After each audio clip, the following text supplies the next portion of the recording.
Volta com um assunto polêmico agora, gente, porque a presença constante dos telefones, smartphones na vida dos estudantes coloca em pauta um debate bem acalorado. O uso de celular em sala de aula pode ser uma ferramenta poderosa ou uma distração muito perigosa.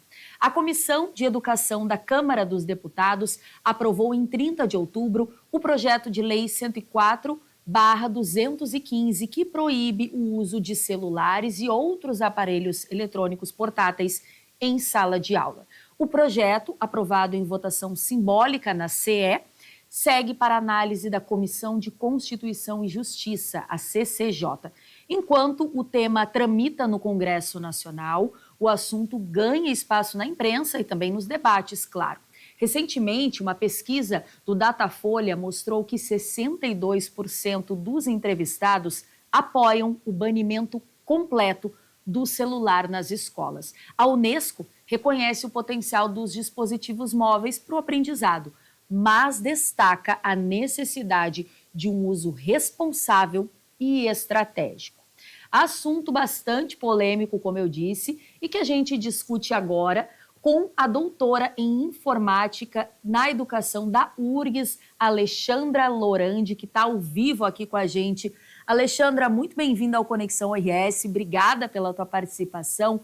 Primeira pergunta que eu te faço, quando a gente fala desse assunto que é polêmico, que divide, que polariza, acho que dá até para fazer uma comparação aí com a questão política também, né? As pessoas ficam cada uma de um lado. A primeira pergunta que eu te faço é, quando a gente olha para isso, existe certo e errado ou não?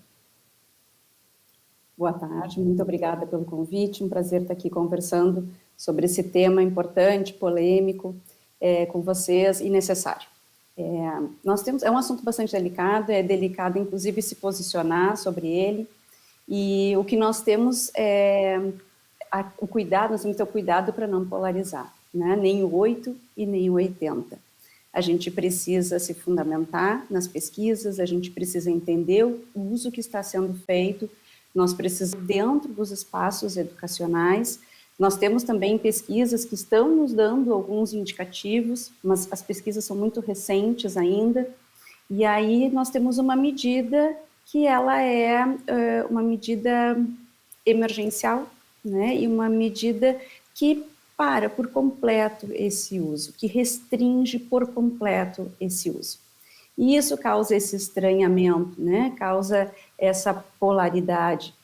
E bem, nós temos um uso restrito, essa pauta agora, né, a necessidade agora de um projeto de lei aí que está tramitando, que propõe esse uso, a cessão desse uso nos espaços educacionais, justamente como uma medida emergencial, né, dentro desse contexto que nós estamos vivendo, dentro desse cenário, dentro das consequências que nós estamos observando nesses espaços educacionais, essa medida, ela é compreensível, do meu ponto de vista. Ela é compreensível. Para que a gente pare, para que a gente reorganize essa pauta, para que a gente consiga apoiar os professores, para que a gente consiga dar suporte aos nossos professores, suporte aos nossos estudantes sobre o uso responsável e crítico da tecnologia. Se nós pararmos... desculpa, pode ir? Não, pode, por favor, pode prosseguir. Não, se nós pararmos para pensar, nós mesmos não fomos educados para usar essa tecnologia que está na palma da nossa mão, que está grudada no nosso corpo o tempo inteiro.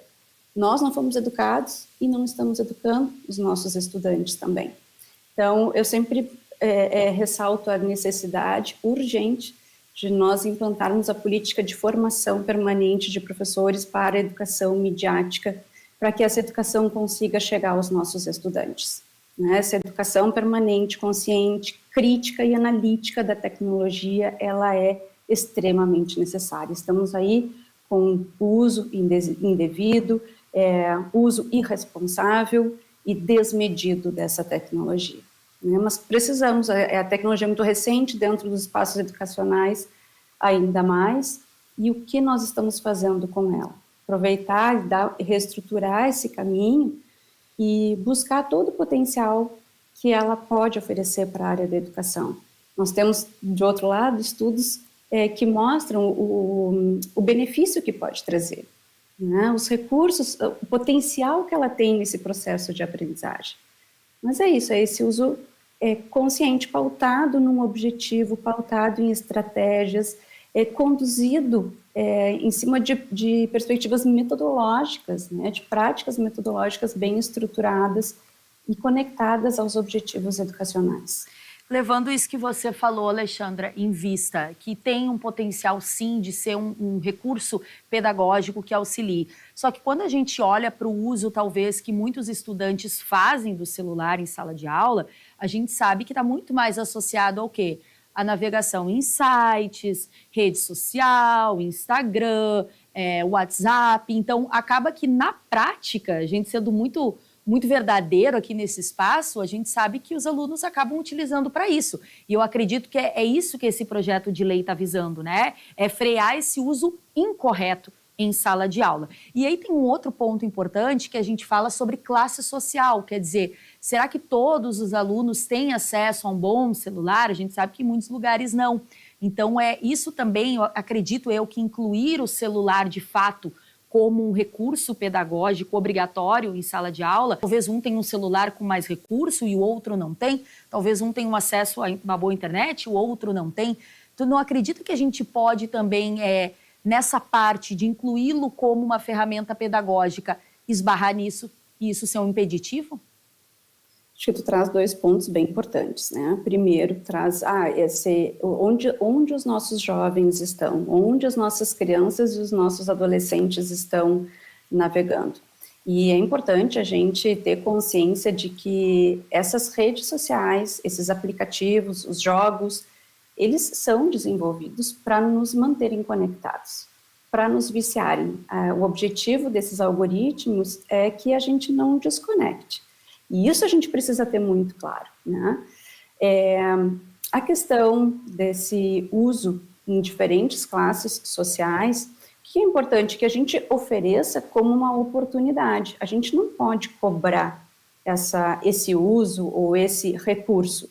O ideal é que o sistema educacional possa proporcionar e que a gente não exija do nosso adolescente essa disponibilidade tecnológica, né? Porque além do smartphone, eles têm que ter conexão. Muitos deles buscam a conexão hoje nos espaços, inclusive públicos da cidade, que a gente tem disponível, né, para conexão pública e dentro dos espaços educacionais. Muitas escolas conseguem oferecer hoje essa conectividade para eles. Então, a ideia é que a gente use esse recurso junto, dentro de uma tecnologia que tu propõe o uso desse recurso, pode obrigar que esse estudante tenha.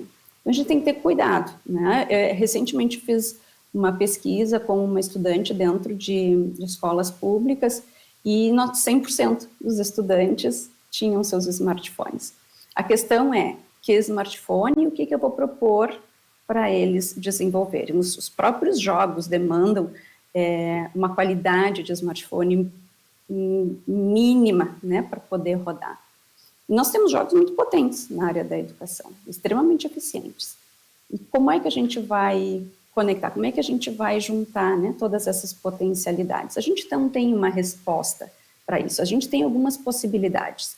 Nós temos, de um lado, escolas, os aparatos tecnológicos e a conectividade, né, e conseguem colocar os seus estudantes em plataformas seguras, conectando com login e senha da própria escola, né?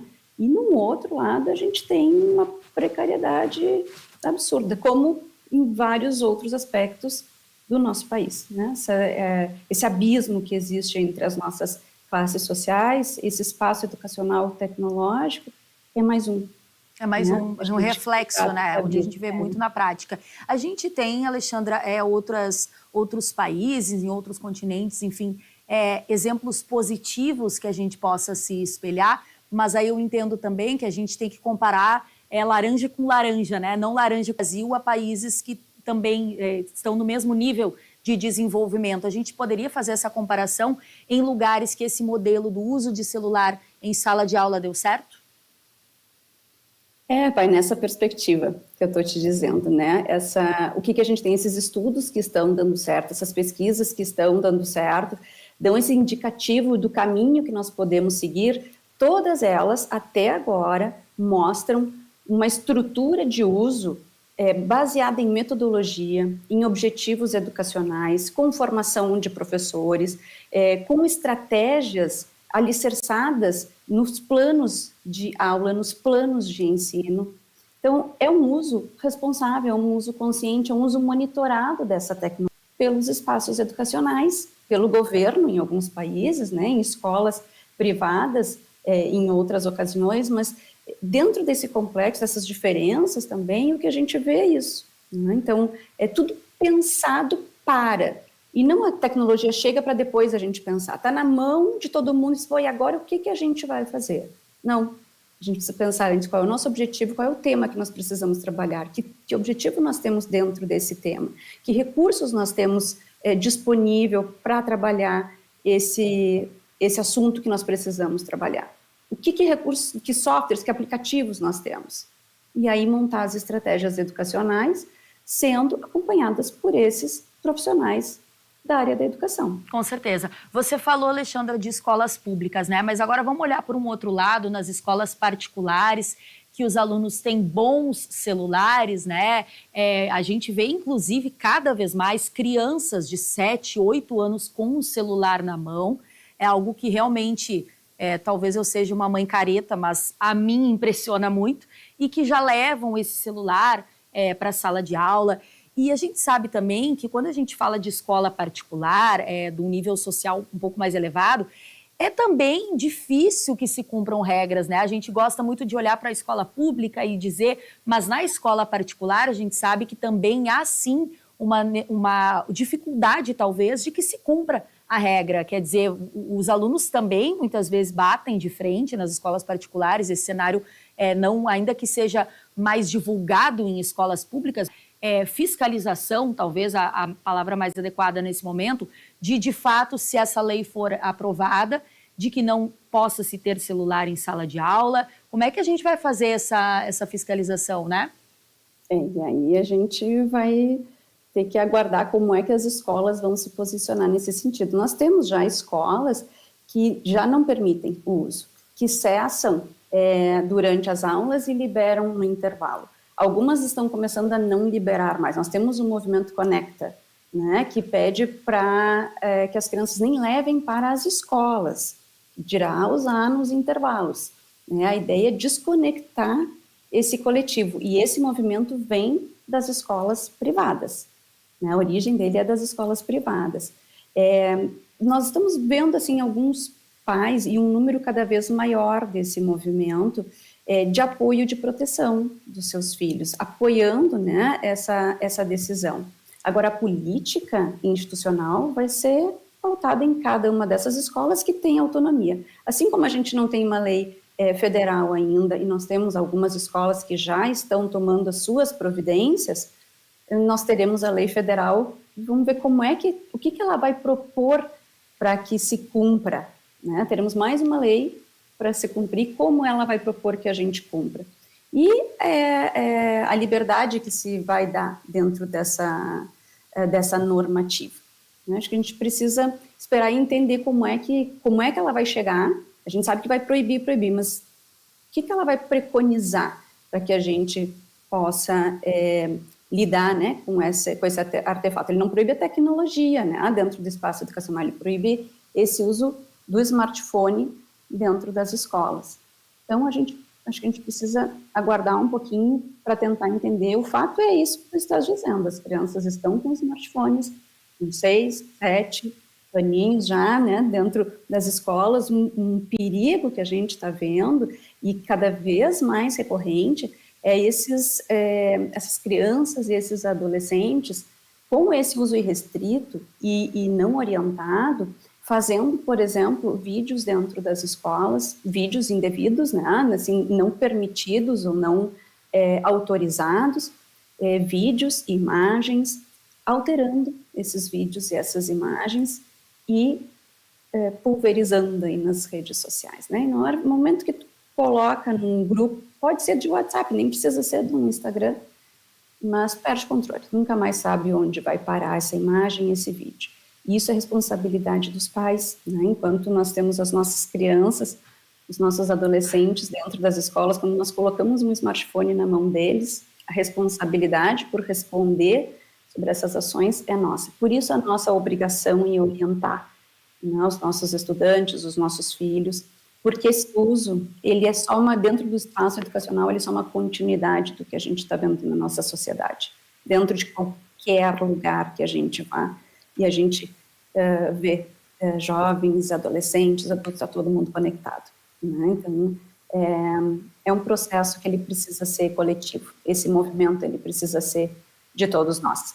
Com certeza, Alexandra, você trouxe aí pontos muito importantes e acredito até que algo que a gente pode inferir dessa nossa entrevista, dessa nossa conversa, é que talvez essa lei seja aí uma medida talvez dura, um remédio amargo, como se diz, né? Mas uma medida protetiva também para os alunos, ainda que num primeiro momento eles não gostem, achem ruim, mas é que a educação é isso, né? A gente sabe, não sei se você é mãe, eu sou, mas a gente sabe que a educação é isso, não é fazer o que o nosso filho quer, fazer o que tem que ser feito para o bem dele, lá na frente ele vai entender e nos agradecer, né? Alexandra, Exatamente. Obrigada pelo bate-papo, viu? Seja sempre bem-vinda ao Conexão RS. Muito obrigada, um prazer conversar contigo, te conhecer também e permaneço à disposição para uma futura conversa de novo. Porque Combinado. vai mudando, né? A gente Com vai certeza. andando aí com as práticas. E a gente vai acompanhando. Obrigada, querida. Até Muito uma obrigada, próxima. um abraço. Gente,